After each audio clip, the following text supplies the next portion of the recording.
Buenos días desde Buenos Aires. Les damos la bienvenida a este evento paralelo, lectura del Acuerdo de Escazú en clave de género, retos y oportunidades, en el marco de la primera conferencia de las partes del Acuerdo Regional sobre el acceso a la información, la participación pública y el acceso a la justicia en asuntos ambientales en América Latina y el Caribe, conocido como Acuerdo de Escazú. Soy Ana Di Pangracio de Fundación Ambiente y Recursos Naturales, FARN, de Argentina, junto a Amelia Reguín de la organización Ecomagey Querétaro AC de México, estaremos moderando este encuentro. FARN y Ecomagey son organizadoras de este evento que además co-convocan Defensoras de la Pachamama y Fundación Pachamama y cuenta con el apoyo de IUCN Netherlands. Gracias por vuestro interés y por sumarse hoy. Les avisamos que este encuentro está siendo grabado y será luego subido al canal de YouTube de FARN y Ecomagey. Tenemos interpretación simultánea en español, inglés y portugués. Pueden elegir el idioma de su preferencia en la opción Interpretación, parte inferior derecha de la pantalla. Allí pueden hacer clic en el idioma que deseen escuchar. Como recomendación para escuchar solo el idioma interpretado, pueden elegir silenciar el audio original. Y está haciendo la facilitación visual de este encuentro Tamara Kostevsky para TAM Visual. Tanto el reporte de este evento como la ilustración final de la facilitación visual estarán disponibles en la web de FARN y Ecomagey. El Acuerdo de Escazú es el primer tratado ambiental de América Latina y el Caribe que promueve los derechos de acceso y el primero en el mundo en establecer garantías claras para la protección de las personas defensoras de derechos humanos en asuntos ambientales. Las mujeres se ven especialmente afectadas, sobre todo las mujeres indígenas y rurales, ya que han ejercido su ciudadanía ambiental de manera limitada por una serie de obstáculos de tipo cultural, económico y social. No puede darse por sentado que las mujeres en su diversidad ya están incluidas o generalizar su presencia en los procesos, puesto que conforme aumentan los conflictos socioambientales y por el control y uso de la naturaleza, se hace más claro el papel que tienen las mujeres para la defensa de esta, como de la tierra, territorios y la promoción de un ambiente sano. Hoy nos proponemos identificar puntos de entrada para que en el marco del Acuerdo de Escazú se tomen decisiones que contribuyan a la progresividad de los derechos de acceso de las mujeres con enfoque intercultural e intergeneracional. En este sentido, le cedo ahora la palabra a mi colega Amelia para un breve anuncio especial y luego continuar con el orden del día. Adelante, Amelia. Muchas gracias, Ana, y muy buen día a todas. Antes de arrancar con nuestra primera panelista, queremos comunicar con enorme alegría que FARN y Ecomagey, gracias al apoyo de UICN Países Bajos y en articulación con Defensoras de la Pachamama y Fundación Pachamama, estaremos facilitando el entrenamiento en ciudadanía ambiental para defensoras. Este es un proceso de capacitación dedicado a mujeres de América Latina y el Caribe para ejercer sus derechos de acceso y compartir entre sí experiencias y aprendizajes como insumo para integrar la perspectiva de género en la implementación del Acuerdo de Escazú, además de promover la participación directa de quienes tomen este entrenamiento en los procesos de Escazú. Y bueno, sabiendo ahora esta noticia, pasamos a la orden del día y les comento que vamos a tener dos bloques de intervenciones. Uno primero que tiene a especialistas en género y derechos de acceso, y el segundo donde defensoras desde los territorios nos van a compartir sobre sus retos y sus aprendizajes para ejercer el acuerdo. También tendremos algunas palabras de cierre a cargo de Liliana Jauregui. Cada una de nuestras expositoras tendrá de 7 a 10 minutos para su alocución y les recordamos hablar pausado para facilitar la traducción. También comentarle a nuestra querida audiencia que si el tiempo nos lo permite, tendremos una sección de preguntas y respuestas al final de estos dos paneles y las palabras de cierre, por lo que también les invitamos a utilizar la sección de preguntas y respuestas para ir desahogando algunos de sus cuestionamientos durante el evento. También mencionarle a nuestras panelistas que ustedes también pueden hacer uso de esa sección para responder. Y bueno, sin más preámbulo, vamos a empezar con el primer panel, invitando a nuestra queridísima colega Itza Castañeda. Ella es bióloga con estudios de maestría en medio ambiente y desarrollo integral, con especialidad en problemas ambientales desde la perspectiva de género. Ha cursado diversos diplomados sobre temas relacionados con desarrollo humano, impacto social y consulta previa. Actualmente es directora de Equidad Social en el World Resource Institute en México y cuenta con experiencia profesional de más de 20 años en género y desarrollo sostenible, incluida su paso en el Programa de Naciones Unidas para el Desarrollo en México, ONU Mujeres, CEPAL, UICN, GIZ y Eurosocial más. De 2001 a 2003 fue directora de Igualdad de Género y Medio Ambiente de la Secretaría de Medio Ambiente y Recursos Naturales en México, y su trabajo se ha desarrollado principalmente en México, pero también en la Amazonía andina, en países como Perú, Ecuador y Colombia, y ha colaborado también en iniciativas en el continente africano. Tiene más de 25 publicaciones y es integrante de la Red de Género y Medio Ambiente en México y de la Red de Mujeres en Conservación y del Grupo de Trabajo sobre Género para el IPCC. Bienvenida, Itza, y adelante. Muchísimas gracias. Buenos días a todas, a todos. Pues para mí es un honor, realmente es un honor estar en este evento. Agradezco muchísimo la invitación a poder compartir con ustedes un tema que no es fácil, que es un tema duro. Quisieron las colegas que iniciáramos con el tema de violencia de género y medio ambiente. Y por supuesto es uno de los temas que en el contexto del Acuerdo de Escazú tiene principal relevancia abordarlo desde el enfoque de género. Yo quiero contarles brevemente algunos resultados de un estudio que me tocó colaborar con la UICN y USAID en 2020.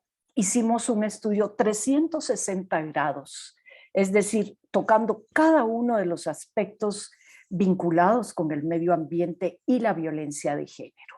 Y encontramos en este estudio, a partir de estudios de caso de Asia, de África, de América Latina, denominadores comunes, a pesar de los contextos sociales, económicos y políticos, incluso religiosos diferentes, denominadores comunes en términos de la violencia de género. Yo voy a compartir con ustedes algunos de los principales resultados y podemos ir discutiendo a lo largo del evento. El análisis que hicimos reveló que la naturaleza de la violencia compleja en términos de esta violencia de género se da en contextos de acceso y control sobre los recursos naturales, sobre presiones y amenazas como podría ser el cambio climático, los llamados desastres naturales, y también en lo que nosotras llamamos la acción ambiental para defender y conservar los ecosistemas y los recursos. Un denominador común es que la desigualdad de género es omnipresente en todos estos contextos. Otro denominador común es que las leyes nacionales, un paréntesis, cuando hicimos el estudio estaba la gestión del Acuerdo de Escazú, no se había firmado todavía.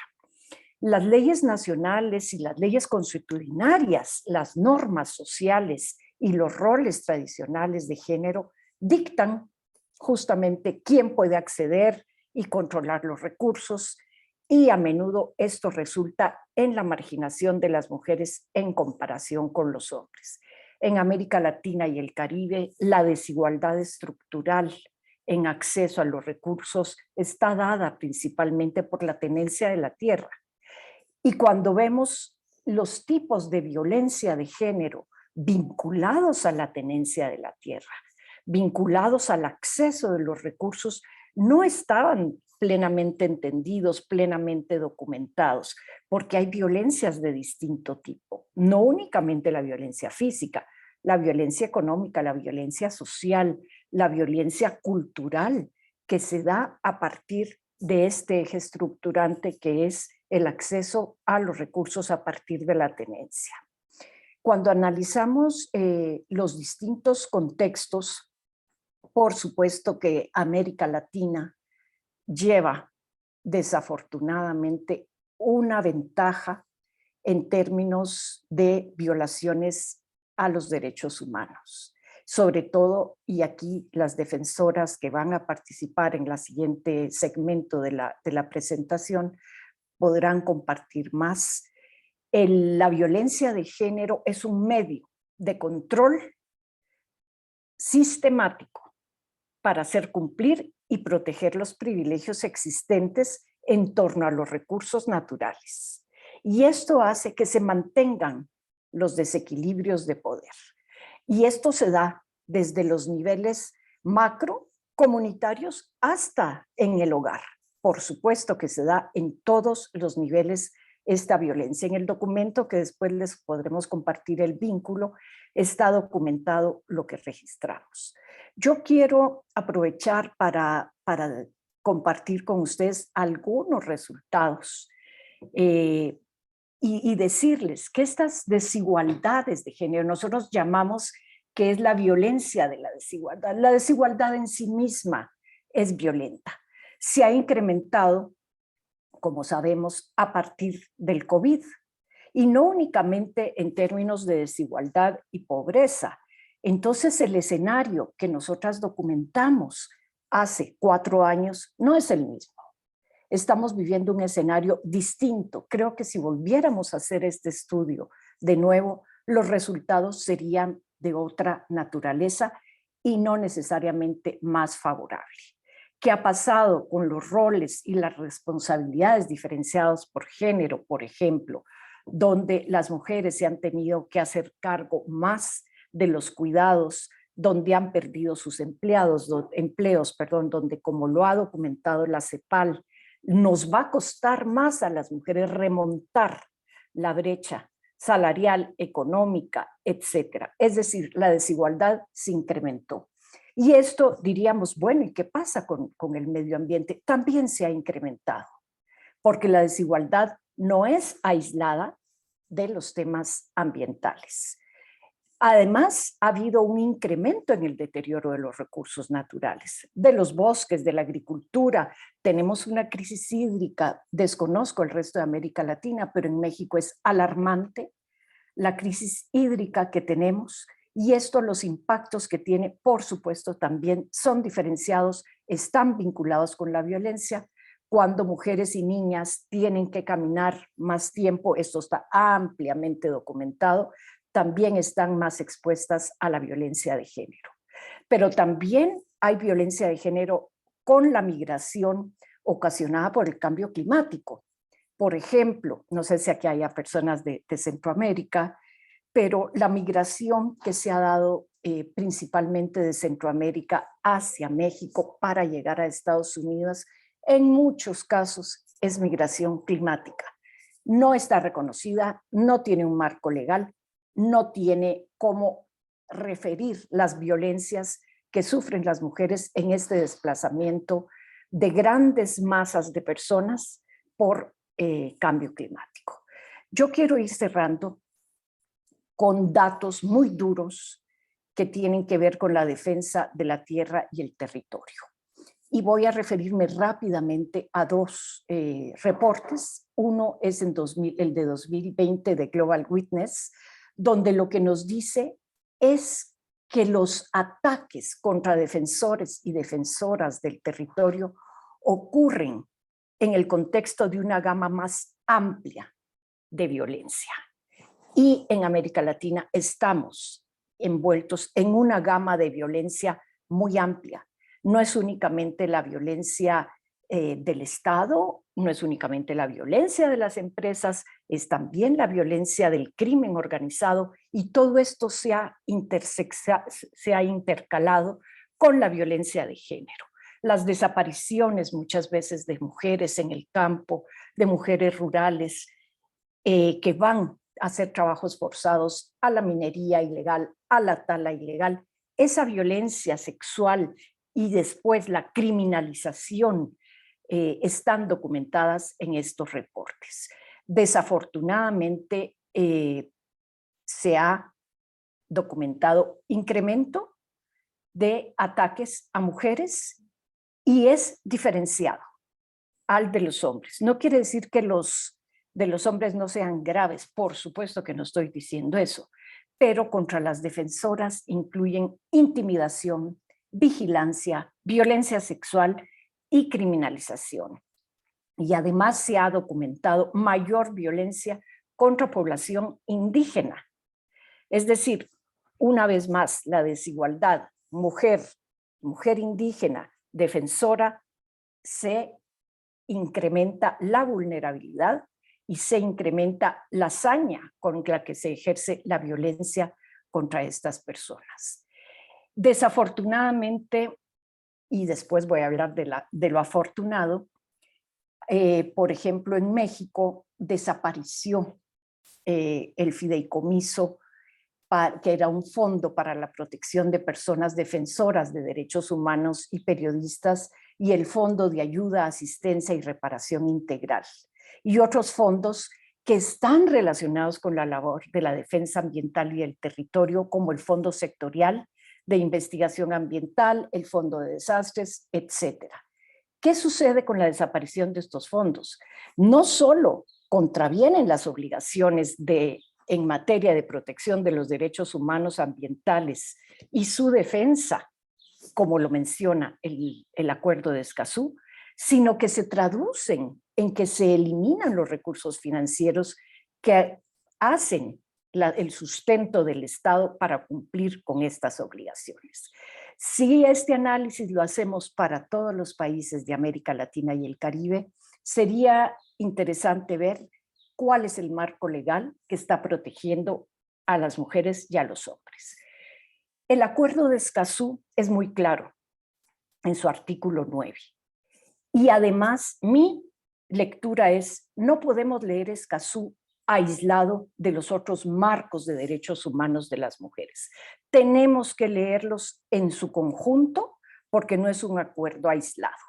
Yo con esto quisiera dejar esta entrada diciendo que la violencia de género se manifiesta en absolutamente todos los temas ambientales. Les invitaría a conocer el reporte. En un momento subimos la liga con las colegas organizadoras y que podamos vislumbrar el Acuerdo de Escazú como un ancla para poder avanzar, como una forma poderosa, y que me da mucho gusto que lo estemos empoderando. Tenemos que empoderar Escazú. Muchas gracias.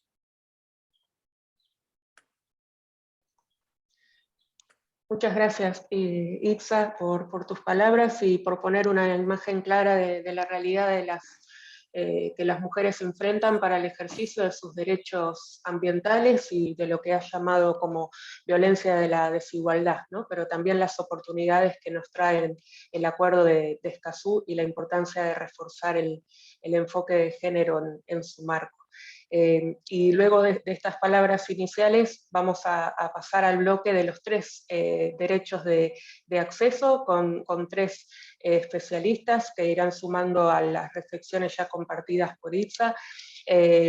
Realizaré una breve presentación de cada una de ellas y el orden de exposición para luego ir cediéndole la palabra a una por vez, ¿sí? a medida que cada una cierra su intervención. Vamos a iniciar con Valeria Berros, que es abogada y doctora en Derecho, egresada de la Universidad Nacional del Litoral, UNL, en Argentina, investigadora adjunta del Consejo de Investigaciones Científicas y Técnicas, former fellow del Rachel Carson Center for Environment and Society de la Universidad de Múnich, en Alemania, experta de la iniciativa Armonía con la Naturaleza de Naciones Unidas, miembro de la Comisión de Derecho Ambiental de UICN, consultora en diversos temas de derecho ambiental, profesora en la Facultad de Ciencias Jurídicas y Sociales de la UNL y de la carrera de especialización en Derecho de Daños y de la carrera de especialización en Derecho Ambiental y Tutela del Patrimonio Cultural de la UNL, cotitulada con la Universidad de Limoges. Es profesora e investigadora en diversas universidades de Francia, Italia, Brasil y Uruguay. Luego le seguirá Belén Páez, Belén Páez es ecóloga ecuatoriana con una maestría sobre aproximaciones ecosistémicas para manejo del entorno natural de la Universidad Internacional de Andalucía en España. Es especialista en cambio climático, Amazonía y derechos de pueblos indígenas. Actualmente es presidenta de la Fundación Pachamama.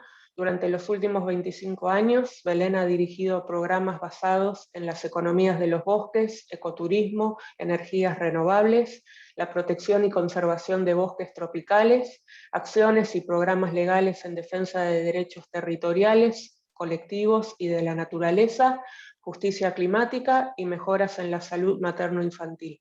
Es responsable de la implementación de la estrategia del Plan Biorregional de la Iniciativa Cuencas Sagradas de la Amazonía y parte del directorio de Protection International, el Fondo Ambiental Nacional del Ecuador, y asesora de varias plataformas de comunicación y campañas globales para proteger la Amazonía.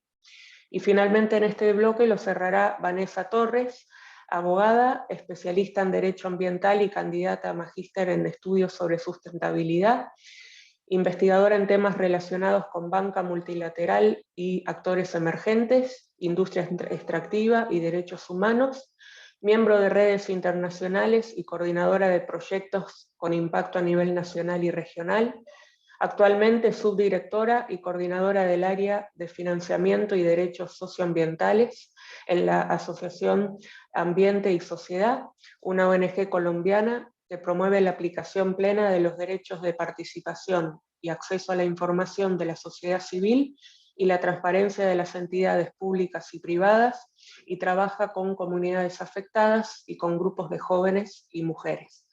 De nuevo, cada una tendrá de 7 a 10 minutos para sus reflexiones, visiones y experiencias en torno a 3 preguntas. ¿Qué retos enfrentan las mujeres para ejercer cada derecho de acceso?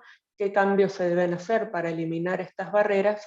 ¿Y qué capacidades se tienen que crear o fortalecer para que esto suceda?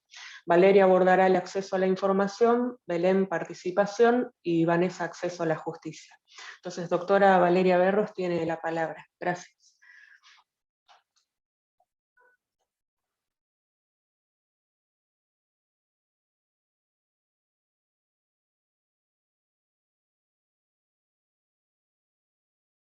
Que pudiera tener.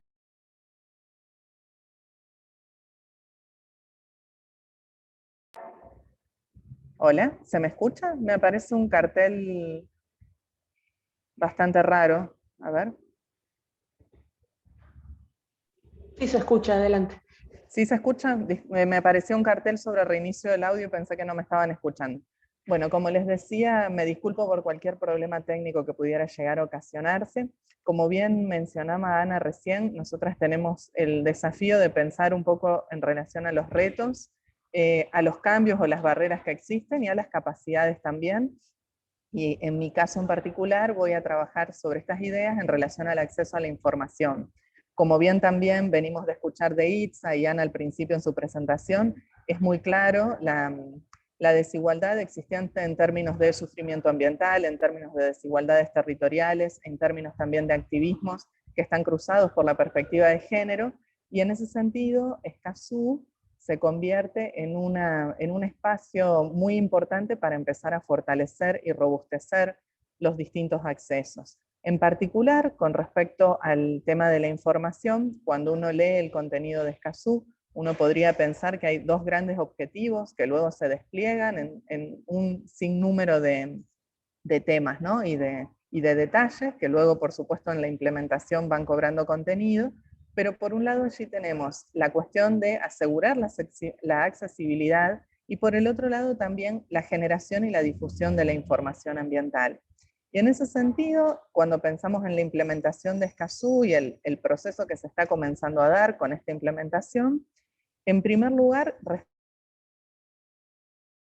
pensar en cuáles son los procedimientos existentes hoy en día que permiten pensar en Escazú y también en los ordenamientos internos de cada uno de los países que lo están empezando a implementar, así como también cuáles son los obstáculos que allí se identifican y que se pueden vincular de modo directo con el tema de género. Y allí aparece una agenda de trabajo muy importante que tiene que ver con el diseño institucional. Y en ese punto, un tema que me interesa dejar planteado es cuál va a ser la voz o las voces de las mujeres en esos diseños institucionales que necesariamente se tienen que robustecer de cara a la implementación de Escazú. Eso es muy importante tenerlo en cuenta, dado que son esos espacios los que van a permitir en mayor o menor medida robustecer la información ambiental y la accesibilidad hacia la misma.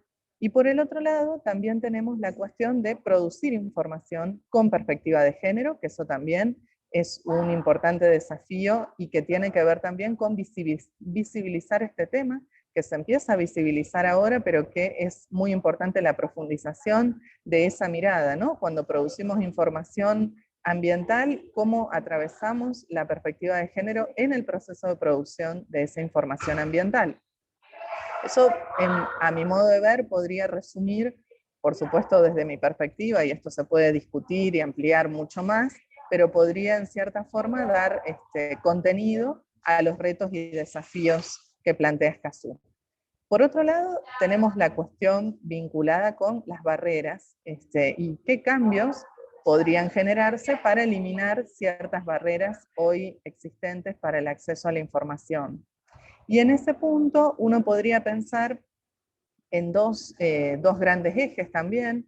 Un eje que tiene que ver con organizar la información existente de una manera crítica, es decir, mirando esa información existente a partir de la idea de estas barreras que existen vinculadas con estas desigualdades, ¿no?, de género.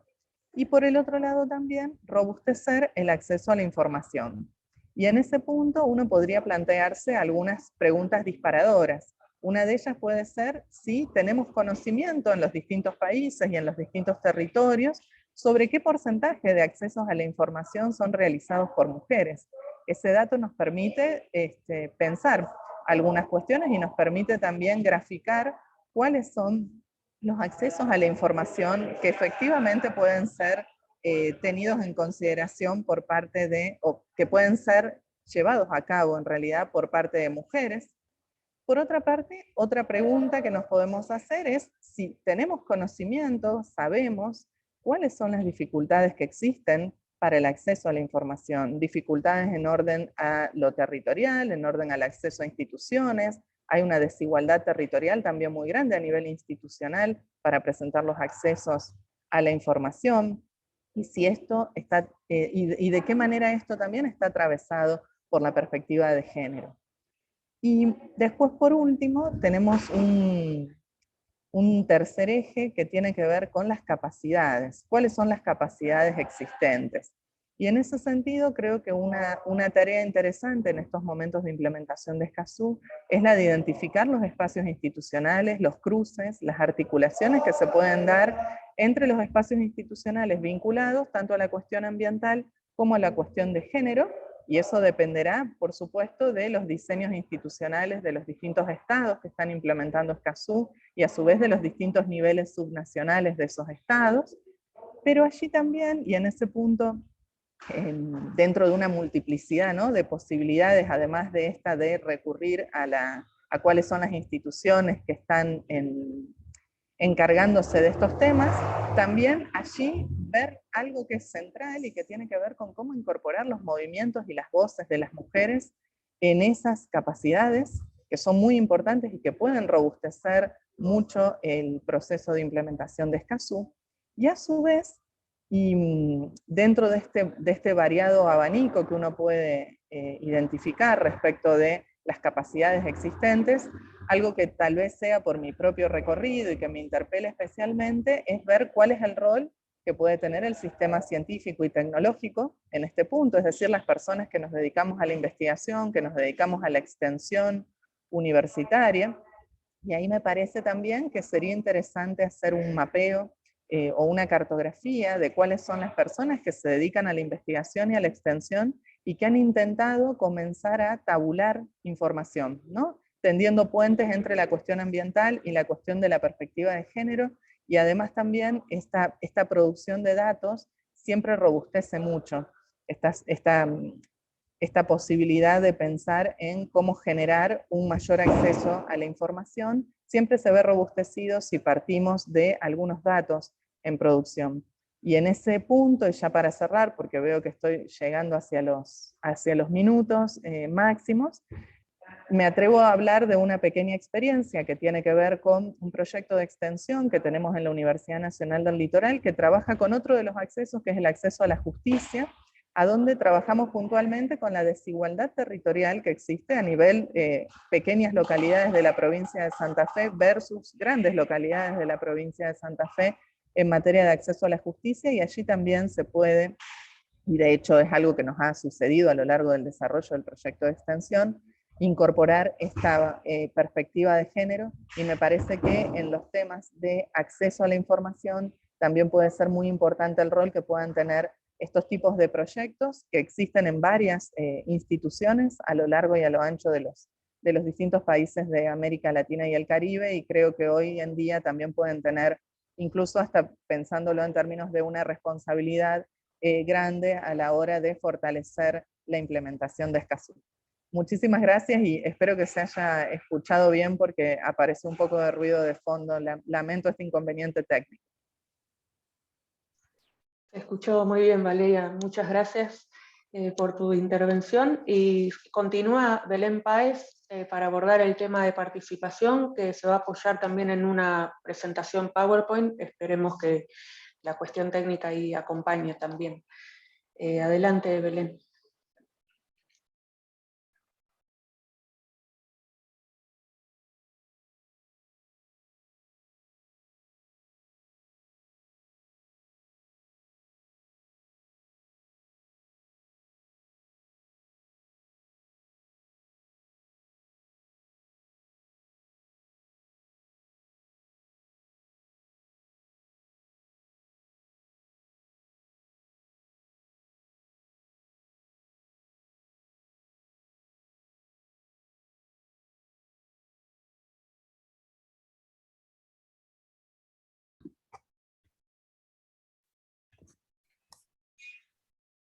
Hola, sí, Belén, ahí tenés el audio activado. Sí, gracias.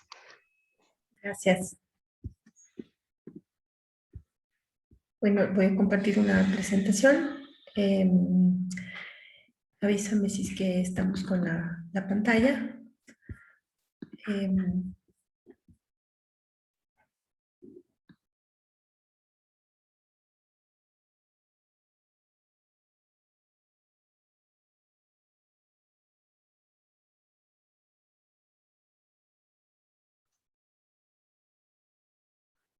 Me parece que se salió, ¿no? Si no, mientras podemos pasar hasta que retome Belén, me parece que puso la opción de salirse y no la estoy viendo online. No estaba viendo que se estaba compartiendo ya la presentación de ella. Así que, si Vanessa, ahí volviste, Belén. Entonces, adelante. Ahí nuestra compañera está compartiendo la presentación. Si le podés ir diciendo que pase a la siguiente filmina, no hay problema. Gracias. Listo. Estamos entonces, bueno, disculpas por el tema. Está con una conexión un poco lenta, pero bueno, lo que les quiero compartir hoy es cómo Escazú, ¿no es cierto?, con este horizonte y estos instrumentos que se nos van presentando, realmente pueden considerarse unas herramientas importantes, poderosas para la región. Cuando hablo para la región me refiero también para la región amazónica, para la participación de mujeres indígenas en la Amazonía principalmente.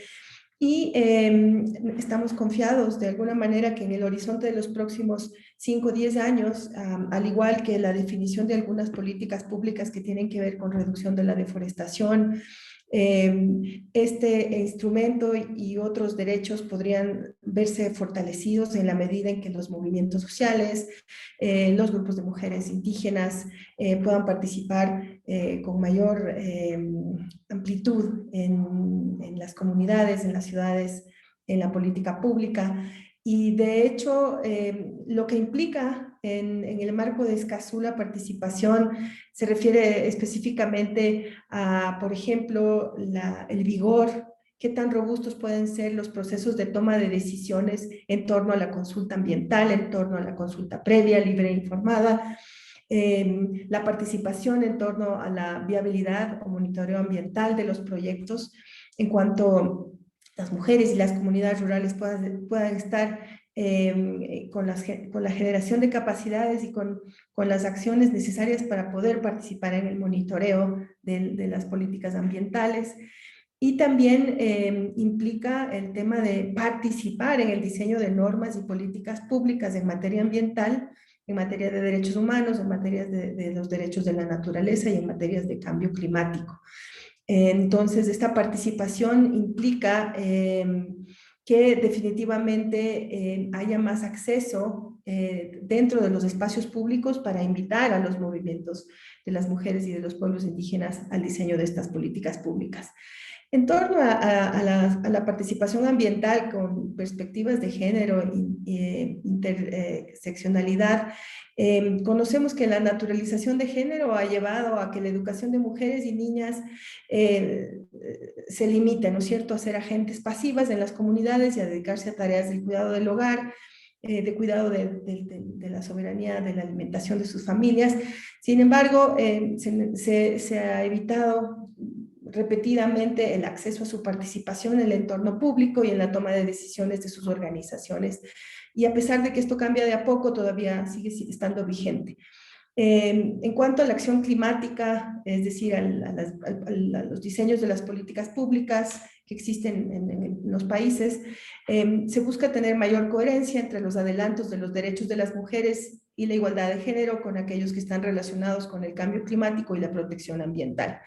No podemos ver estos aspectos separados, sino más bien impulsar la integración de los varios derechos en torno a la utilización de estos instrumentos.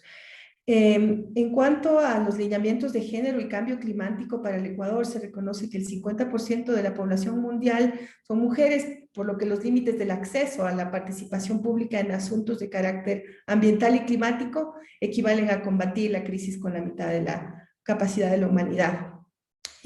Pasemos a la próxima lámina, tal vez. Algo de la situación en Ecuador, que también es algo muy similar a lo que ocurre en Perú, en Colombia, en los entornos amazónicos. Algunos informes reportan de varias organizaciones que reportan los temas de participación. Me voy a referir a un reporte del Grupo Faro, realizado a partir de un modelo Logit para analizar la probabilidad de ser electo como representante de una dignidad local. Las mujeres tienen un 15% menos de probabilidad de ser electas como representantes en cargos públicos y de decisión. Y a pesar de que las últimas reformas normativas son relevantes para combatir la disparidad en el ámbito participativo electoral, que fueron incorporadas en la ley electoral del país en el 2020, esta reforma establece la obligatoriedad de los partidos políticos de presentar el mismo número de listas encabezados por mujeres que por hombres. Esto quiere decir que por primera vez se establece una paridad obligatoria al 50% en las candidaturas, antes era el 30%, y el problema es que no podemos ver sus reales efectos hasta el 2025, y aún así, viendo los últimos resultados de las elecciones en el 2021 en el Ecuador, definitivamente se ve que esta paridad plena no se logre, mucho menos en los entornos donde existen bosques tropicales en pie, donde existen territorios indígenas, donde existen una serie de activismos indígenas en la defensa de sus territorios frente al extractivismo, frente a la ampliación de las fronteras extractivas. Entonces, aquí hay un vacío, hay una brecha que tenemos que irla resolviendo y fortaleciendo sus procesos locales. Entonces, en cuanto a participación de mujeres en la Asamblea Nacional, en los escaños provinciales, en los asambleístas en el exterior, seguimos con un puntaje mínimo en la participación de mujeres y a pesar de que hay sí un porcentaje de hombres indígenas en la Asamblea Nacional, no ocurre esto con las mujeres. En el Ecuador existen algunos instrumentos como el proyecto de Plan de Acción de Género y Cambio Climático, que ya propone y pone en la mesa de discusión el acceso a la información y a la educación en materia ambiental, derechos humanos y derechos de la naturaleza. Propone el tema del equilibrio de género en participación y liderazgo de las mujeres. Hay algún decálogo sobre el tema de transversalidad de la perspectiva de género en la política ambiental, y también se presenta el tema bastante robusto, se presenta el tema de la coherencia con el tema de cambio climático y la coherencia entre los adelantos de los derechos de las mujeres y la igualdad de género con los cambios, con el tema de cambio climático y la protección a la naturaleza. Tomando un par de datos del Global Gender Gap Report del 2021, el informe de la brecha global de género realizado por el Foro Económico Mundial revela que la mayor brecha de disparidad en el Ecuador existe precisamente en el acceso a la participación de oportunidades, en los espacios en donde las mujeres podrían participar en la política pública. Hace una lectura de radar sobre economía política y educación, y bueno, en base a los estudios y en base a los gráficos. La próxima página, por favor, próxima lámina. ¿Me puedes ayudar con la próxima lámina? Los mayores rangos de disparidad se observan en el empoderamiento político y en la participación en espacios de diseño legislativo y de toma de decisiones. Entonces, ahí lo que podemos notar es que, al igual que en el Ecuador y en Perú, hay aún unas brechas que distan mucho en el acceso a los temas de educación, de salud pública, incluso todos los temas que están relacionados al transporte, al acceso de ambiente seguro, de acceso a agua segura, de un ambiente sano. Hay todavía, digamos, datos que indican que las mujeres en zonas rurales y mujeres indígenas cada vez tienen menos acceso a estos espacios de decisión, pero también que están mayormente empobrecidas y mayormente impactadas por el tema de polución o el tema de los impactos de las industrias extractivas de sus territorios. Me gustaría tal vez ir abordando el tema de un ejemplo específico sobre cómo las mujeres amazónicas, podemos pasar a la próxima lámina. En el tema de las mujeres, ya mencioné estos temas de las brechas de participación, del acceso, del impacto. ¿Podrías pasar a la próxima lámina? Me gustaría contarles un ejemplo sobre el trabajo de las mujeres amazónicas, que es un colectivo de mujeres muy interesante, muy importante, y lo que ellas han hecho es importante destacar que el trabajo que ellas tienen se enfoca en los derechos humanos, derechos de las mujeres, los derechos colectivos, los derechos de la naturaleza, desde la ruptura de las brechas de género e interculturalidad en la participación pública. Y ellas, al ser un movimiento que además en donde están, digamos, participando las 11 nacionalidades de la Amazonía del Ecuador, digamos que es un espacio absolutamente legítimo. Al ser un movimiento de demanda de derechos, encontramos que sus principales acciones en esta participación, es el campo de batalla por excelencia, son en la calle. Ellos están, digamos, generando incidencia para temas de acción en defensa de sus territorios, y su estrategia de participación ha sido desde lo interno hasta lo externo. Me refiero a que dentro de sus comunidades han hecho un trabajo de concientización muy bueno, de educación sobre los derechos y la planificación de actividades. Posteriormente, ellas han ido a las ciudades amazónicas, principalmente a la ciudad de Puyo, Macas, para generar espacios de encuentro con otras autoridades y comunidades. Y luego han avanzado hacia el centro político del país, en la ciudad de Quito, en donde han incidido y han logrado participar incidir en políticas públicas en torno a la explotación de recursos naturales, y de alguna manera se han convertido en un candado social, en un freno, y dada la organización, a la visión y a esta movilización que han logrado tener en los últimos años. Entonces, me quería referir a ellas porque las movilizaciones nacionales, locales, los encuentros, las escuelas de mujeres de liderazgo amazónico, la formación de capacidades, ha permitido que este grupo de mujeres tenga un acceso mayor a un entorno incluso legal de la exigibilidad de sus derechos. Y finalmente quisiera dejar unas reflexiones cortitas en cuanto a que definitivamente necesitamos incidir para que haya mayor participación de mujeres en torno al diseño de políticas públicas, de normas ambientales, a una capacidad de incorporarse en el monitoreo, en la evaluación de los proyectos, por ejemplo, en torno a la reducción de la deforestación. Son las mujeres quienes están en los bosques, en la primera línea, mirando tanto la destrucción por parte de las industrias extractivas, pero también la deforestación, y a la vez son ellas quienes están desde sus bosques y sus jardines, sus chacras, pues fortaleciendo todo el proceso de familias y defensa territorial. En el Ecuador, la transversalidad de género y la interseccionalidad, con la intención de garantizar la participación igualitaria de las mujeres en la gobernanza ambiental, existe. Sin embargo, apenas en los últimos años se ha tratado de implementar la llamada perspectiva de género en las políticas públicas ambientales.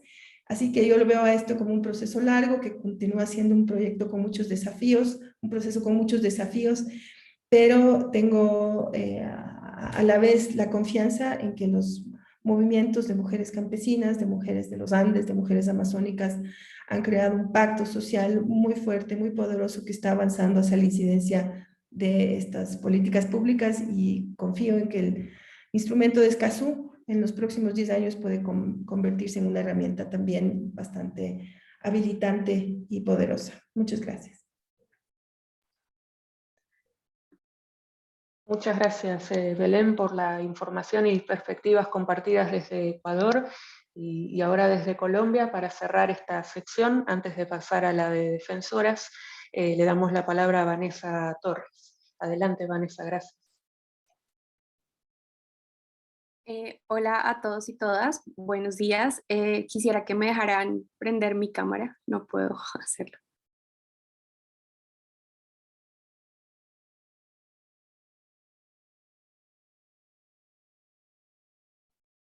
Me indica que el anfitrión ha detenido el video, entonces no sé si me pueden dar acceso, por favor. Perfecto, gracias. Listo, bueno, en primer lugar, saludarles a todos y todas. Para mí es un gusto estar en este espacio. Creo que es supremamente relevante abordar cómo el Acuerdo de Escazú impacta directamente en la vida de las mujeres, y más en un escenario regional complejo como en el que vivimos en los países de América Latina, donde el rol de liderazgo femenino se ve, digamos que, amenazado por diferentes circunstancias, ¿no? A mí me correspondió analizar cuáles son los retos y las oportunidades que tenemos las mujeres para ejercer el derecho de acceso a la justicia ambiental. Entonces, para iniciar, quisiera mencionar que el acceso a la justicia ambiental establecido al interior del Acuerdo de Escazú está integrado dentro del articulado del acuerdo en el artículo 8, reconoce la necesidad de que los estados garanticen el acceso a instancias judiciales y administrativas para impugnar y reducir cualquier decisión, acción u omisión relacionada con el acceso a la información ambiental, con la participación pública en procesos de toma de decisiones ambientales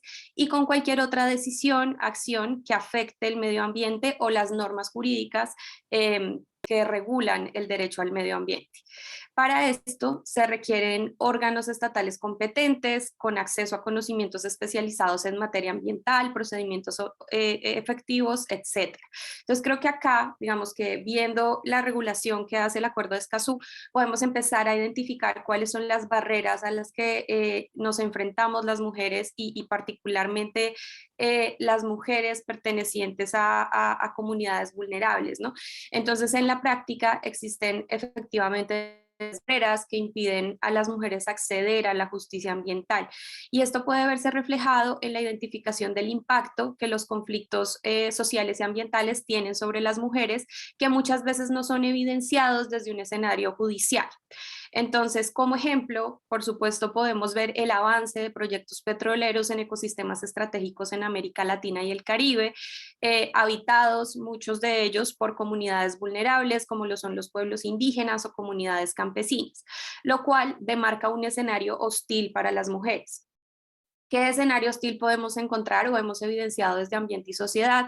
Nosotros venimos trabajando ya hace más de 10 años con comunidades indígenas, campesinas, y aquí particularmente hago referencia al contexto de la cuenca amazónica, en donde la presencia de actores externos en, por ejemplo, territorios colectivos en el marco de la implementación de megaproyectos extractivos genera impactos directos sobre las mujeres desde, podemos dar un ejemplo, la limitación en la movilidad por temor a posibles amenazas sobre su integridad, hasta denuncias de abuso sexual en contra de las mujeres perpetrados por estos actores externos.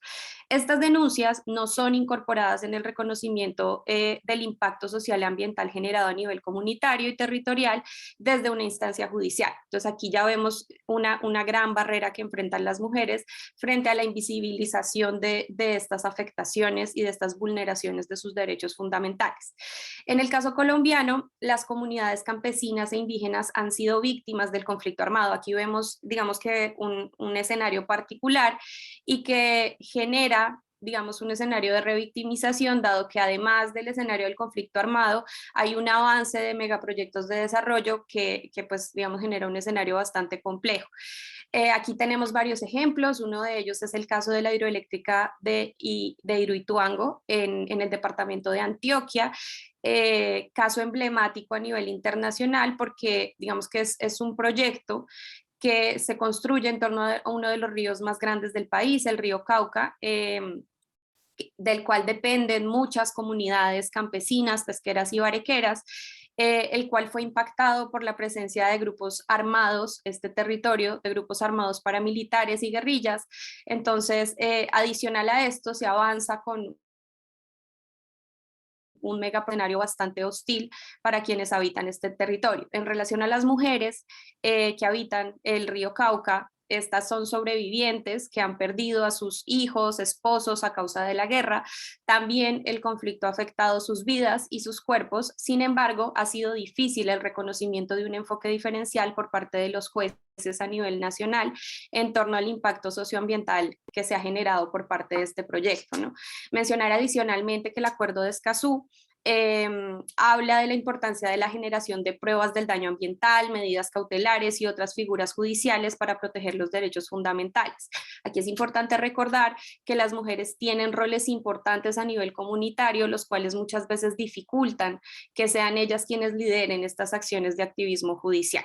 Entonces esto nos lleva, digamos que ya viendo los retos, qué cambios se deben hacer para eliminar estas barreras. Entonces, en primer lugar, por supuesto, la eliminación de estas limitaciones para acceder a la justicia ambiental, desde el fortalecimiento de órganos estatales competentes, con acceso a conocimientos especializados en materia ambiental, procedimientos efectivos, públicos y oportunos, y sin costo, que integren, por supuesto, un enfoque diferencial que reconozca el impacto de un conflicto socioambiental a las mujeres que habitan un territorio.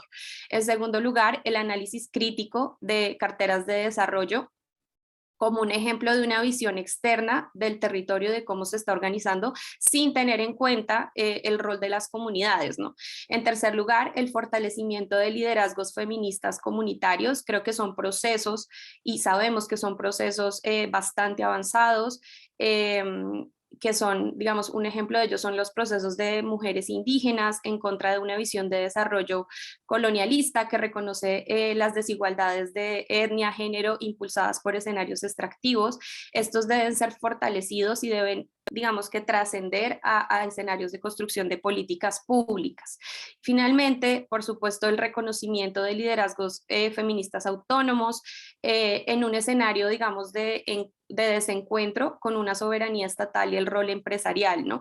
Entonces creo que el Acuerdo de Escazú, por supuesto, ya pasando, digamos, a la última pregunta, que es sobre qué capacidades tenemos para lograr afrontar estas barreras.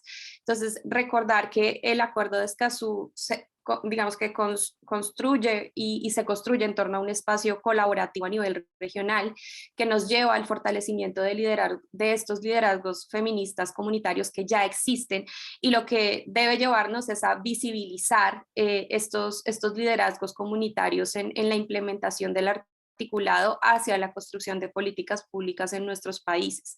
En segundo lugar, reiterar que el Acuerdo de Escazú fue construido por mujeres de América Latina y el Caribe que participaron en todo este proceso de consolidación, esto hablándolo por supuesto desde el rol del público que fue tan importante y que sin duda nos abre un escenario bastante interesante para garantizar que el enfoque de género sea tenido en cuenta. La apertura a una discusión de fondo sobre la incorporación de características sociales, económicas, culturales y de género de las comunidades defensoras de los territorios en el marco normativo nacional, creo que también es un escenario de oportunidad que nos ofrece el Acuerdo de Escazú y que se hace además en construcción conjunta con las experiencias en los diferentes países de la región, lo cual es muy valioso. También el impulsar escenarios efectivos de sancionamiento ambiental, compensación, difusión de las decisiones judiciales administrativas a partir del fortalecimiento de las capacidades y de las herramientas que las instancias judiciales tienen a nivel nacional, ¿no? Creo que hay un gran vacío en la mayoría de países de la región sobre cuál es digamos, el entendimiento completo de lo que es el impacto socioambiental, de lo que se entiende por un conflicto socioambiental y cuáles son las diferentes dimensiones que se deben abarcar para lograr ya sea un escenario restaurativo o el escenario más adecuado para las comunidades. Y finalmente, creería yo que es muy importante el impulsar la socialización de la información referente a todos los procedimientos judiciales. Creo que esta es una de las grandes barreras y que el Acuerdo de Escazú, digamos, plantea un avance en este sentido. Y para cerrar, mencionar que efectivamente creo que hemos mencionado durante el panel el rol de o la condición de crisis climática que se vive a nivel global, pero que América Latina está enfrentando, y que el Acuerdo de Escazú también integra diferentes herramientas para, digamos, que combatir esta crisis climática, ¿no? Por ejemplo, habla de un sistema de alerta temprana para enfrentar esta crisis climática que sin duda tiene un impacto específico sobre las mujeres y es bastante interesante cómo el acuerdo abre a herramientas específicas para combatirlo, que sin duda cubre muchos vacíos jurídicos que se viven en diferentes países de la región. Gracias. Muchas gracias, Vanessa, como así también a Valeria, a Belén y a Ipsa por sus aportes en esta primera sección referente a los retos que tienen las mujeres para ejercer derechos de acceso, cuáles son los cambios que tienen que darse para eliminar las barreras que existen y qué nuevas capacidades desde cero o las que ya existen tenemos que reforzar a los efectos de poder superar, ¿no?, las barreras y que puedan ejercer plenamente las mujeres estos derechos de acceso y derechos ambientales en general. Y pasamos entonces ahora a la sección de defensoras desde los territorios, para lo cual le cedo la palabra a mi colega Amelia. Muchas gracias. Bueno, ahora pasamos entonces al segundo bloque de exposiciones con nuestras defensoras desde el territorio. En esta ronda nos acompañan Araceli Jiménez, Rosa Benítez y Claudia de Pino. Me permitiré señalar a cada una el orden para su intervención y les recuerdo a ustedes, apreciable audiencia, que si tienen comentarios o preguntas, como ya han estado haciendo durante el bloque previo, las compartan a través de la sección de preguntas y respuestas. Voy a introducir a nuestras tres defensoras y una vez que él haya dado algunas líneas sobre su reseña, le voy a ceder la palabra a cada una. Araceli Jiménez Mora es molusquera del Pacífico de Costa Rica. Es presidenta de la Cooperativa de Molusqueras de la Comunidad de Chomes. Esta cooperativa es parte de la Red de Áreas Marinas de Pesca Responsable y Territorios Marinos de Vida de Costa Rica. Araceli proviene de una familia que históricamente ha utilizado los recursos del manglar de forma sostenible. Ella tiene una enorme experiencia y conocimiento sobre los moluscos y su relación con la comunidad y además ha luchado por el reconocimiento del derecho de las mujeres de su comunidad Chomes para el acceso a un recurso que históricamente las mujeres han aprovechado de manera sostenible. Rosa Amalia Benítez Espínola, por su parte, ella es licenciada en Ciencias Ambientales, jefa de áreas protegidas del Parque Nacional Ibicuy de Paraguay. un patrimonio natural e histórico dependiente del Ministerio de Ambiente y Desarrollo Sostenible, y ella nos va a compartir pues toda la experiencia que vive siendo ella una guardaparque. Claudia de Pino, basada en Cáceres, Brasil, es representante de comunidades tradicionales pantaneiras y coordinadora de la Red de Pueblos y Comunidades Tradicionales de Brasil. Es graduada en Ciencias Biológicas por la Universidad del Estado de Mato Grosso y magíster en Ciencias Ambientales por la misma casa de estudios. Tiene experiencia en el área de educación y consultoría socioambiental, actuando principalmente en los temas de pueblos y comunidades tradicionales. Les recordamos que cada una tiene de 7 a 10 minutos para compartirnos sus reflexiones, visiones y experiencias como defensoras del medio ambiente, la naturaleza y los territorios y derechos fundamentales en su país. Entonces, arrancamos este primer bloque contigo, Araceli, desde Costa Rica. Bienvenida. Muchísimas gracias por la invitación. Bueno, ya arrancamos. Nosotras desde Costa Rica, junto a la Red de Áreas Marinas de Pesca Responsable y COPESOLIDAR, nos hemos mantenido activas en la lucha de nuestros derechos como mujeres pescadoras y molusqueras. Tenemos derecho a trabajar en nuestros manglares de una forma sostenible y respetuosa. Tenemos derecho al acceso a nuestro territorio, cosa que se nos ha violentado por una empresa privada de afuera que nos prohíbe que nuestros derechos se vean reflejados. La posibilidad de usar nuestros recursos de una forma responsable. Por ello, porque ellos contaminan los manglares y el Estado no ha hecho absolutamente nada para impedir esto. Al día de hoy, nosotros hemos expuesto varias demandas para que esta camaronera deje de hacer un uso dañino de nuestros manglares, ya que los contaminan, no nos permiten entrar a ellos, nos violentan el derecho a poder trabajar en este lugar. Nuestros manglares son nuestra fuente de empleo. Nosotros tratamos siempre de mantener nuestros manglares limpios, de cuidarlos, saludables. Si nosotros tenemos manglares sanos, entonces podemos tener un producto de calidad. Y esta empresa camaronera ha hecho que esto se vea totalmente violentado. El Estado no hace absolutamente nada para que esto cambie. Nosotros nos hemos reunido y seguiremos luchando hasta que nuestros derechos se vean ejercidos de una manera correcta, porque todos y todas tengamos nuestros derechos asegurados. ¿Cómo es posible que no se pueda, que no se nos permita trabajar a nosotras de una forma de tener nuestros derechos y a las mujeres molusqueras y pescadoras y a estas empresas que vienen de afuera a extraer lo que tienen nuestras comunidades, se les den todos los derechos posibles? También nosotras hemos tratado de hacer un cambio, ¿verdad? De cambiar esto. Entonces, ¿cómo creemos nosotras que podemos hacer este cambio? Que reconocer el trabajo que se desarrolla de las mujeres pescadoras y molusqueras a lo largo de las diferentes cadenas de valor de la pesca artesanal en pequeña escala. Que se nos vea reconocidas como mujeres pescadoras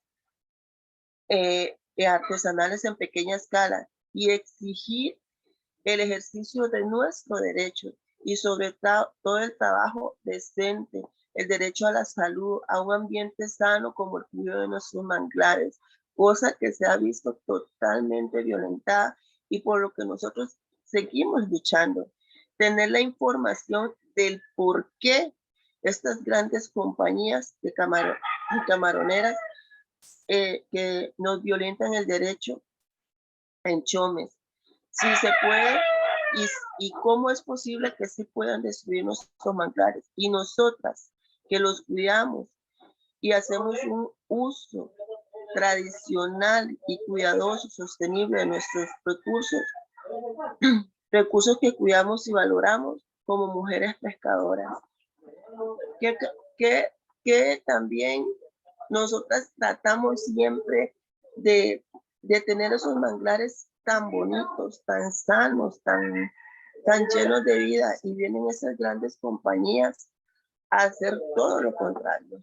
Nosotras tenemos años de luchar porque esta compañía desaparezca, porque ha hecho una tala enorme de nuestros recursos. Y nosotras hacemos esto desde hace muchos años. Es un trabajo tradicional. ¿Quién más que nosotras, las mujeres que vivimos que vivimos de los recursos del mar? Y en este caso de los manglares, tenemos tanto conocimiento y nuestros derechos se nos han visto totalmente violentados, porque el Estado no hace absolutamente nada por cambiarlo. ¿A qué capacidades se tienen para crear y fortalecer esto? Nuestra voz debe ser escuchada, y nuestro trabajo y acción colectiva como una organización promovida, valorada y apoyada a través de condiciones de desarrollo sociales y adecuados. Se debe de hablar menos y actuar más. Aquí siempre se dice, sí, vamos a hacer esto, vamos a hacer lo otro, las vamos a apoyar, estamos con ustedes, pero al final nunca sucede nada. Los gobiernos vienen y se van, y al final las mujeres siempre quedan como a la intemperie, como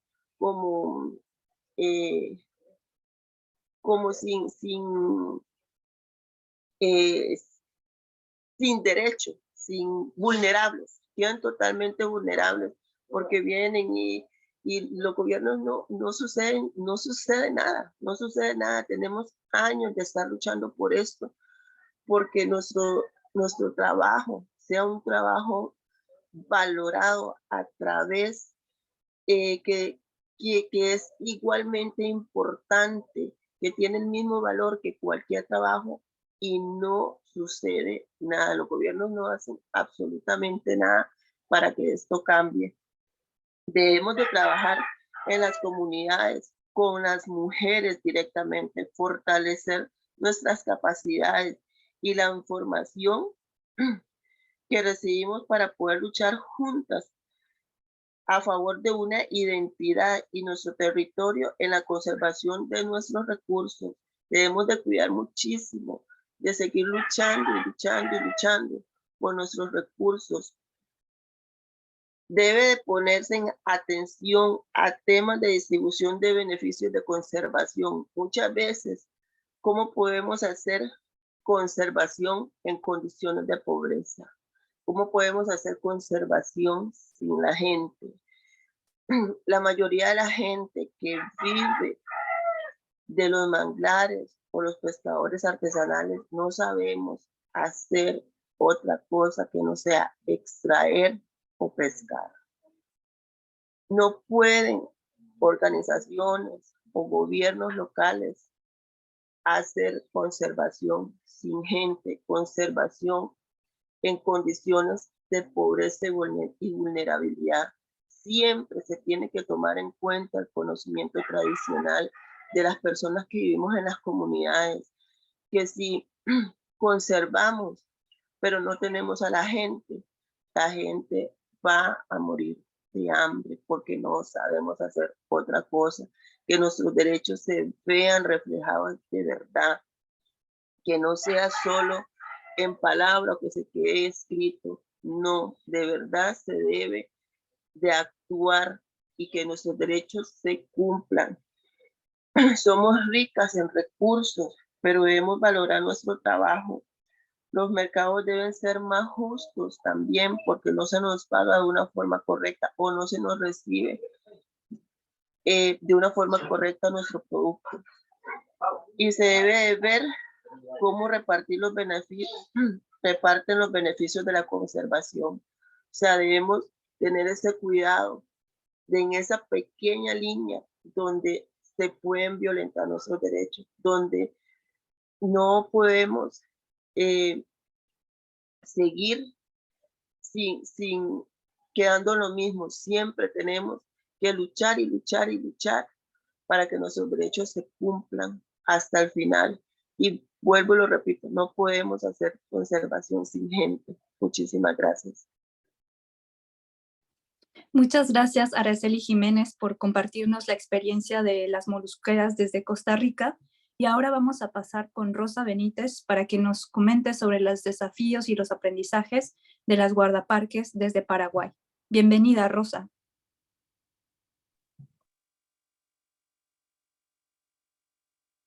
Buenos días, ¿cómo están? Muchas gracias por esta oportunidad que me están dando para que yo pueda contar mi experiencia. Soy guardaparque, soy jefe de área de un parque nacional en Paraguay administrado por el Ministerio del Ambiente y Desarrollo Sostenible del gobierno de Paraguay. Y estaba escuchando la exposición de todo lo que estaban haciendo y creo que el acuerdo que estamos hablando va a beneficiar muchísimo para que podamos tener la información ambiental precisa para defender los recursos naturales. Creo que a nivel mundial estamos pasando por una desinformación ambiental. No estábamos preparados o el tiempo fue muy rápido, estamos perdiendo nuestros recursos, cada día somos más a nivel mundial. Y la educación ambiental poco estamos manejando. Yo tengo mucha fe, mucha esperanza en este acuerdo, porque si bien nosotros lo que estamos trabajando en áreas silvestres protegidas, en cada país tenemos una ley que protege las áreas silvestres protegidas, pero nunca es suficiente. ¿Qué pasa con el alrededor de las áreas protegidas? Entonces, nosotros tenemos una experiencia trabajando, si bien tenemos varias áreas protegidas a nivel Paraguay, quisiera hablar yo de mi experiencia en una de las áreas específicas. Tenemos una zona de 5.090 hectáreas que estamos protegiendo. Dentro de las 5.090 hectáreas tenemos dos zonas muy importantes para el turismo, porque también recibimos turistas. Está la zona histórica, donde fue la primera fundición de hierro en Sudamérica, y tenemos todo lo que es la zona recreativa, donde el visitante visita nuestras áreas. Entonces recibimos visitantes y estamos educando a ellos para que pueda cuidar. Pero, ¿qué pasa con nuestro alrededor? Dentro de las 5.000 hectáreas tenemos 15 comunidades, no son indígenas. Nosotros le llamamos comunidades, son pobladores que viven dentro del parque. Y este área protegida fue instalado, decretado área silvestre protegida en el año 1973. Y a partir de ese entonces venimos trabajando con la gente. Yo hace 6 años que estoy dentro del área, 3 años como jefe, y pienso nada más para contarles como experiencia que estamos convencidos que tenemos que trabajar con todos los sectores, ¿verdad? Pero últimamente creemos más que podemos llegar a apoyar más en la conservación trabajando por los niños. Es por eso que tengo una experiencia. Hace 1 año estamos trabajando con niños que le llamamos guardianes del Parque Nacional Ubicuy. Estos niños tienen de 5 a 12 años y la formación que ellos van recibiendo es espectacular, porque le damos la oportunidad a ellos para que puedan defender su propio parque. Y son tan fanáticos estos niños que es más fácil para nosotros los guardaparques decirle que el área se tiene que cuidar, que se tiene que proteger. Porque tuvimos también la experiencia de trabajar con sus padres, con los padres que están alrededor del Parque Nacional Uigui. Y muchas veces ellos no quieren participar de los... no quieren participar ellos en las reuniones. Pero es más fácil para nosotros llegar a esos padres a través de sus hijos. Porque la protección o la protección de los recursos naturales cada vez va a estar más difícil. Y entonces a través de estos niños nosotros estamos fortaleciendo, porque necesitamos un aliado en cada casa para que nosotros podamos cuidar las áreas protegidas. Tenemos otra experiencia también. Estaba escuchando atentamente a Araceli. Tenemos una experiencia con mujeres que están trabajando, que nosotros también estamos trabajando con ellos. En temporada alta, en temporada de verano, cuando vienen los turistas a visitar nuestra área, tenemos de diciembre, enero y febrero. Entonces esas mujeres vienen a vender sus productos dentro del área. Entonces es una experiencia muy, muy importante para que ellos también puedan cuidar nuestros recursos naturales. Y ellos se sienten parte de lo que es el área protegida. Dicen, somos nosotros guardaparques también. Y entonces es más fácil para nosotros conservar todo lo que es el área. Es una experiencia tan hermosa que queremos queremos que se copie, porque no es fácil trabajar con gente. Además, estando estos con... o sea que si estos también es una oportunidad para ellos, para que pueda proteger y para que ellos también puedan sustentarse. Quisiera también resaltar que hace 3 años tuvimos un caso de que a 2 guardaparques, no es de mi área, pero de otra área protegida, pero dentro de Paraguay, Artemio y Rumildo Toledo, que fueron 2 guardaparques que fueron asesinados. Y no fue tan lenta el proceso para que se le pueda dar merecida justicia a los que le mataron a estos guardaparques. Y necesitamos procedimientos, lineamientos, leyes claras en cuanto a la protección de los recursos naturales, porque cada vez va a estar más difícil cuidar los recursos naturales. Entonces las áreas protegidas en ese caso cumplen una función muy importante también, porque necesitamos de bosque, necesitamos de agua, necesitamos de estos animales para que la naturaleza también pueda continuar con su proceso. Entonces, agradecida yo por esta participación, y tenemos que difundir estos acuerdos, porque es un acuerdo de vital importancia, y muy especialmente para los guardaparques.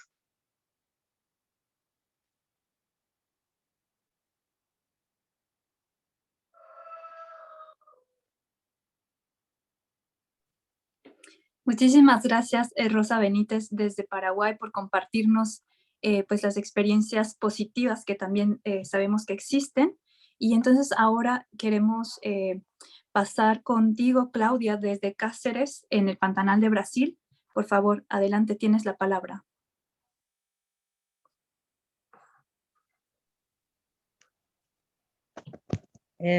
Bom dia, né? Quase boa tarde.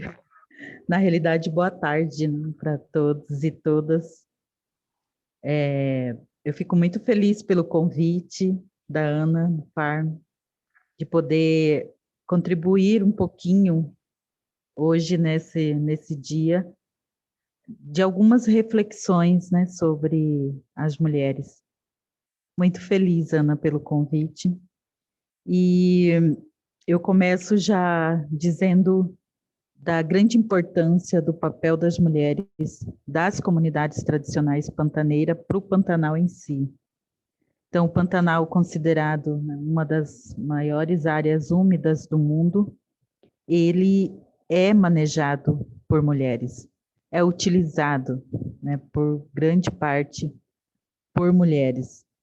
E são mulheres guerreiras que conhecem o seu território e são mulheres que enfrentam os desafios de ter um ambiente equilibrado, não só para o uso, né, agora, mas também das futuras gerações.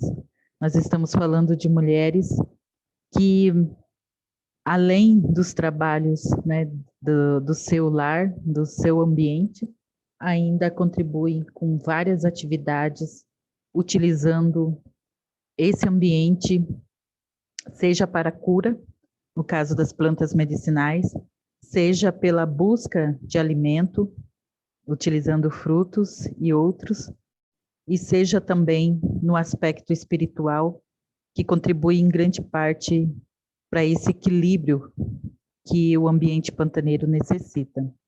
E quando a gente fala dos papéis das mulheres, da grande contribuição que se tem nesse bioma, a gente está falando também de desafios.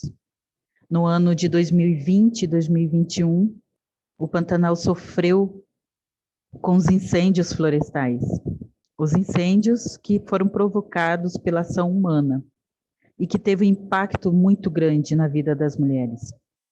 Muitos relatos das comunidades tradicionais pantaneiras afirmam que muitas mulheres desconhecem o seu território, porque o impacto do fogo, a destruição do fogo foi tão grande que mudou significativamente a forma de lidar com o seu território.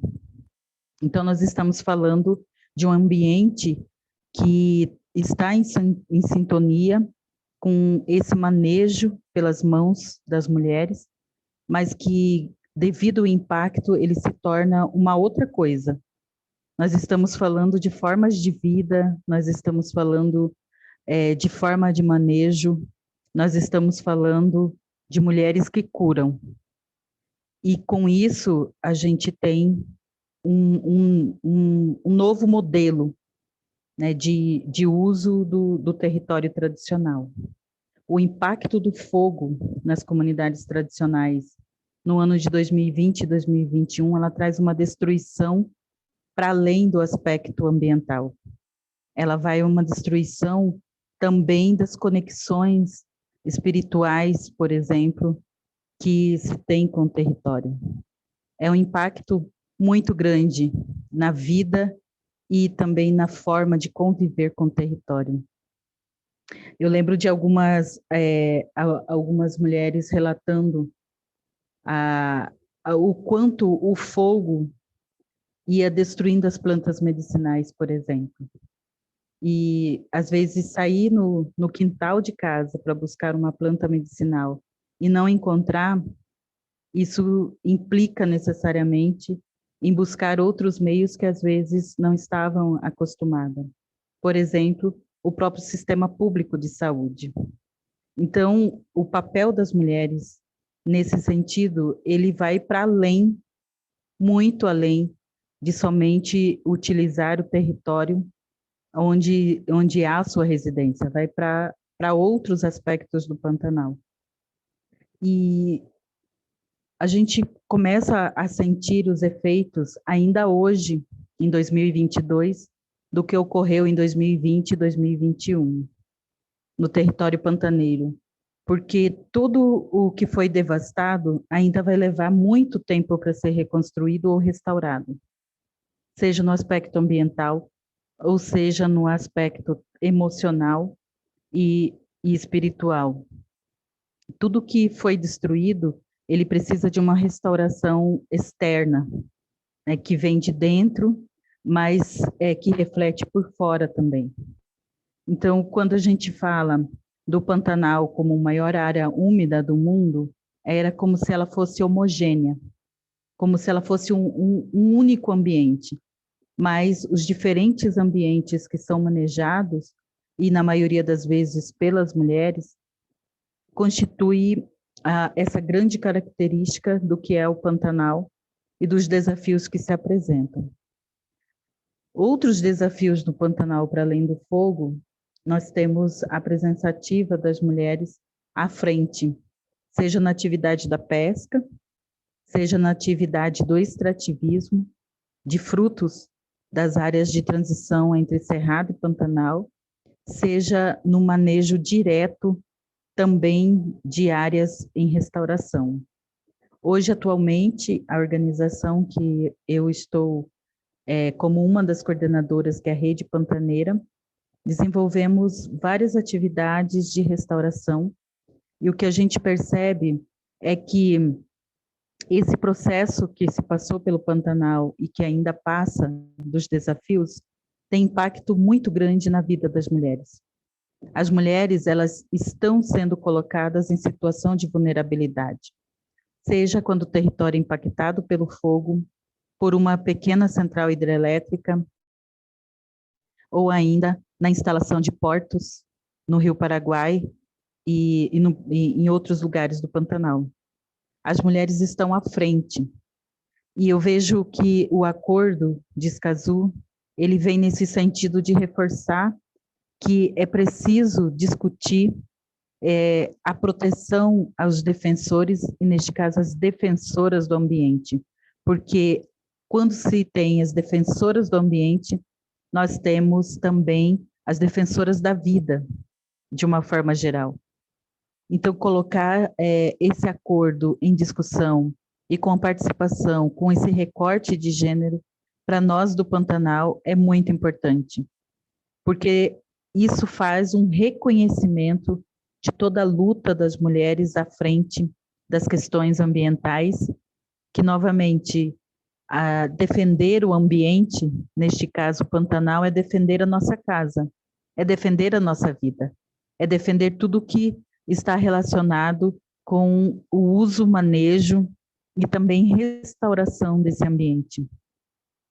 E a proposta que eu vejo de fazer um recorte não é fazer uma diferenciação ou fazer uma exclusão, é muito pelo contrário, é colocar em pauta a fragilidade e muito mais do que seres frágeis, mas a situação em que as mulheres são colocadas de vulnerabilidade, de exclusão social e muitas vezes também à margem das políticas públicas. Então, precisamos pensar em todas essas linhas, em todas essas temáticas, no qual a mulher tem e continua tendo uma importância fundamental, neste caso do Pantanal, para que o Pantanal seja o que ele é hoje, essa área úmida, manejada e com pessoas. E só para finalizar, vejo que todas as linhas de frente na defesa do território tradicional, elas têm a participação direta das mulheres. Então, defender com esse recorte de gênero não é excluir, muito pelo contrário, é se pensar no fortalecimento de mulheres e de jovens que estão à linha de frente na defesa do seu território, na defesa da vida. Grata e me coloco à disposição. Muchísimas gracias a Claudia compartiéndonos su experiencia desde Brasil, y le devuelvo ahora la palabra a mi colega Ana para dirigirnos hacia el final de esta sesión.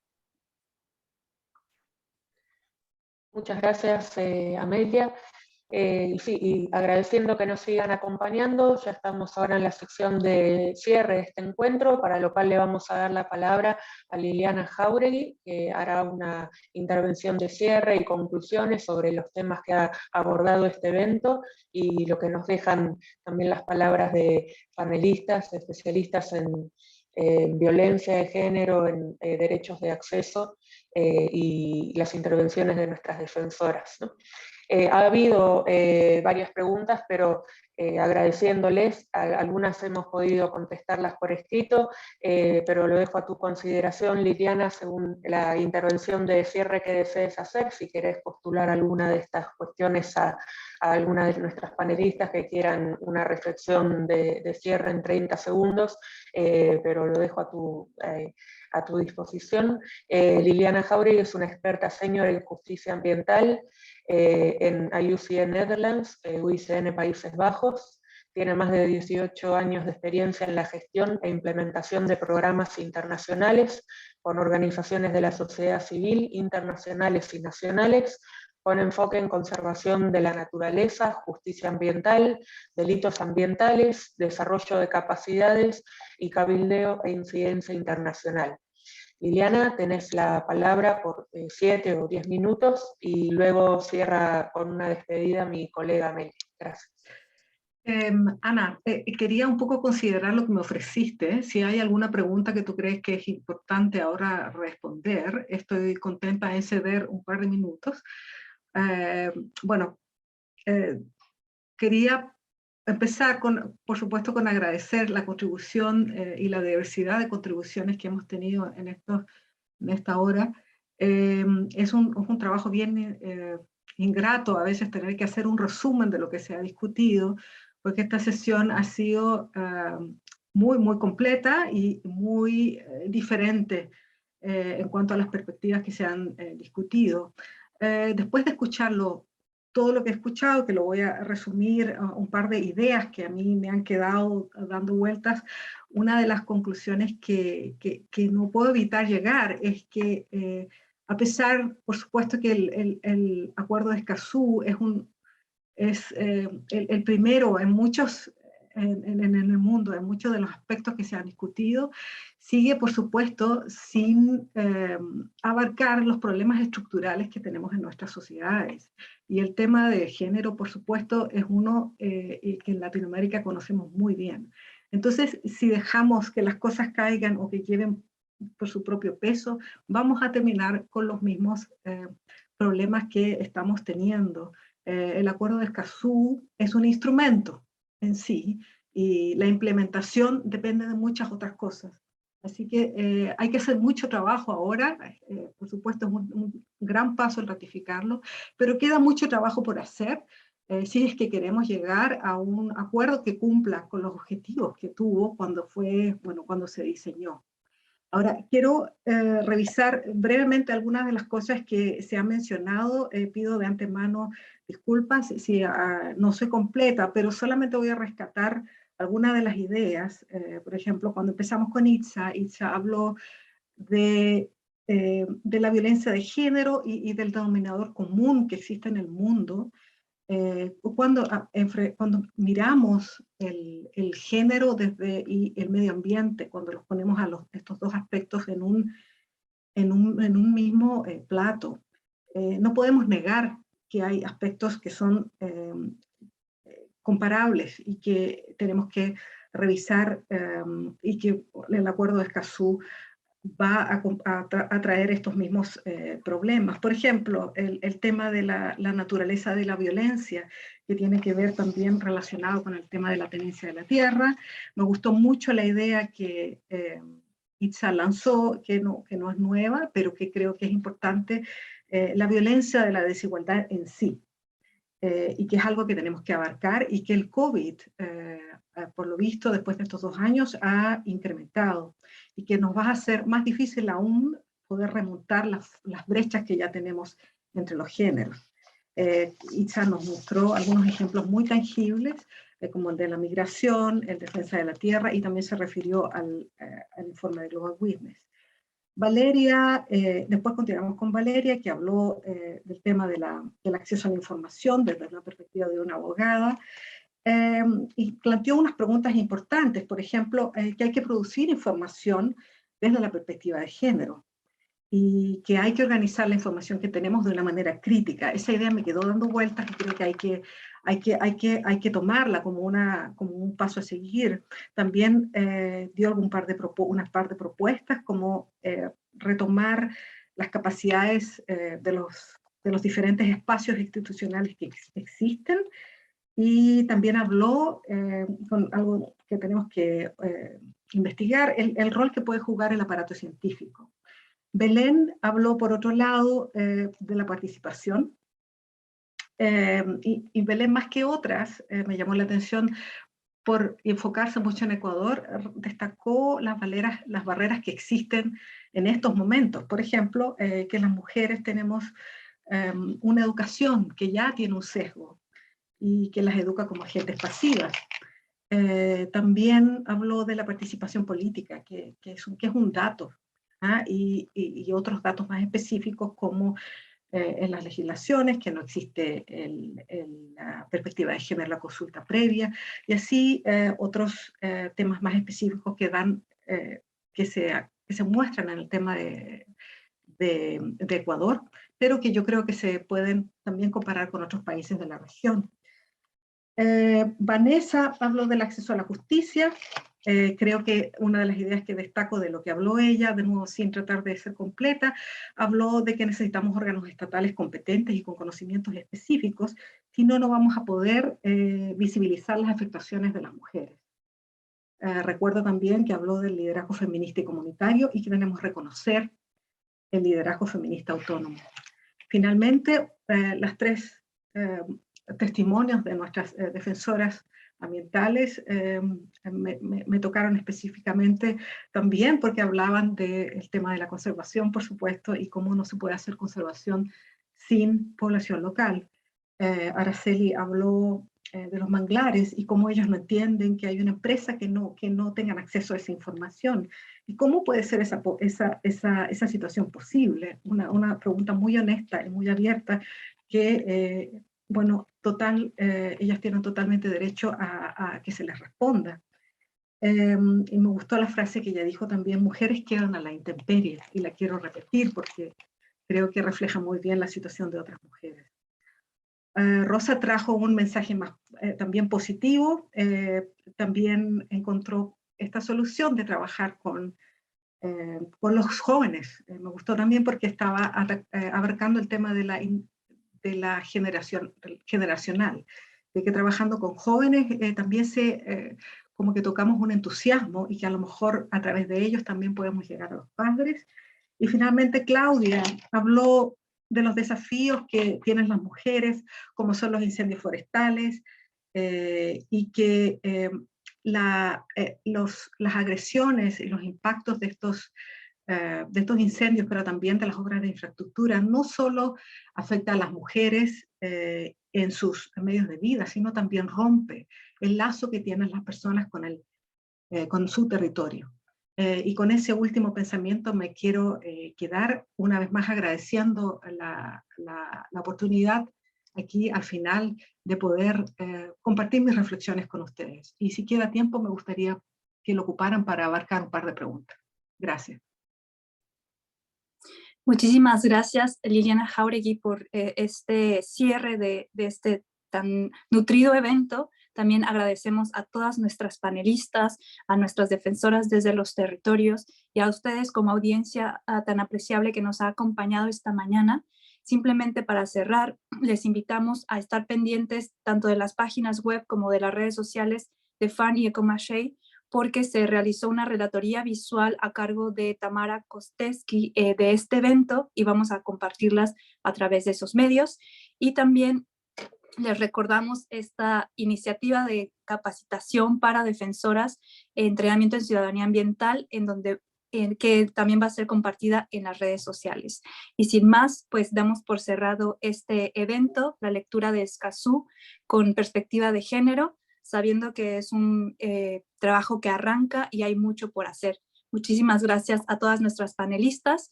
Les pedimos que no se desconecten para hacer un cierre interno y despedimos a nuestra audiencia. Muchas gracias.